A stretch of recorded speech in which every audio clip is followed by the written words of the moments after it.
diabético tipo 1, ele pode realizar exercícios? Na verdade, ele deve. A atividade física é muito bom para a saúde. Mas qual a diferença? Você tem que responder algumas perguntinhas antes de iniciar seu exercício. Primeira pergunta, qual tipo de exercício você vai fazer?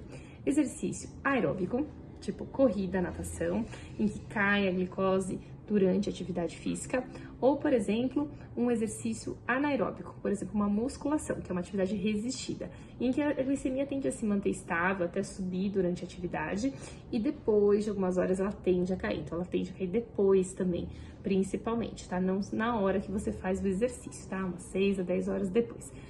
Ou os exercícios, ele é misto, ou seja, ele tem coisas de aeróbico e anaeróbico junto. Por exemplo, os esportes, né, que é muito comum nas crianças, principalmente nas crianças pequenas e em todas as atividades esportivas, em que a glicemia cai um pouco e cai depois.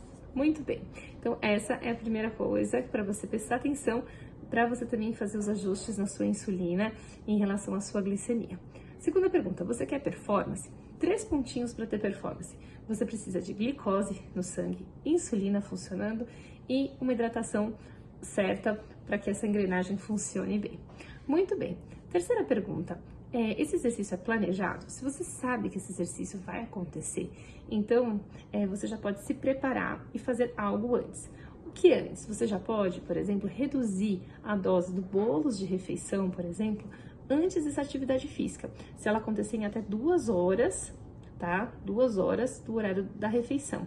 Então, você pode reduzir aí em 20%, mais ou menos, 25%, 30%, dependendo a dose da insulina, bolos dessa atividade física, tá bom? Muito bem. Se ainda não é planejado, aí é na hora mesmo que a gente tem que decidir. Vamos começar a atividade física, mas opa, temos que parar e monitorar. Se eu conseguir monitorar antes, 1 hora antes, é até melhor, porque eu já sei se a glicemia está tendendo a descer, a subir, vejo as setas de tendência. Mas eu posso fazer antes e eu posso começar, né? Quando eu vou começar, eu tenho que sempre fazer essa glicemia. Então, muito bem, fiz a minha glicemia. Ela tem que estar entre quanto? Entre 90 e 270. Então, esse é o valor para a gente começar um exercício. Isso significa que abaixo de 90, a gente vai ter que dar de 10 a 20 gramas de carboidrato para a gente começar, mais ou menos, a nossa atividade física, tá bom? Porque a gente vai logo utilizar algo para começar esse exercício. Em exercícios aeróbicos, até 126 é um valor que a gente fala para a gente fazer essa reposição, né, já de carboidrato antes de começar a atividade, tá? E quando tá acima de 270, a gente tem que corrigir a glicemia. Bom, não deixar ela alta, tão alta assim, então, porque a gente precisa de insulina e glicose também dentro da célula. Se a gente vai começar o exercício e a gente esse exercício vai durar mais do que 30 minutos, 1 hora, né? Qual é o tempo desse exercício?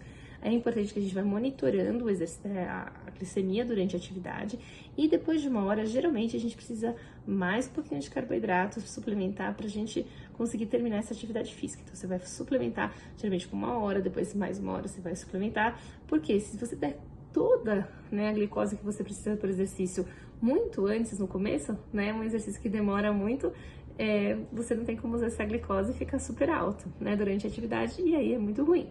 Muito bem? Então, converse sempre com o seu médico para entender o seu tipo de exercício, qual é o melhor ajuste de dose, tá? Você pode sempre, como eu falei, reduzir a insulina, suplementar durante uma atividade e tudo depende aí do grau de atividade.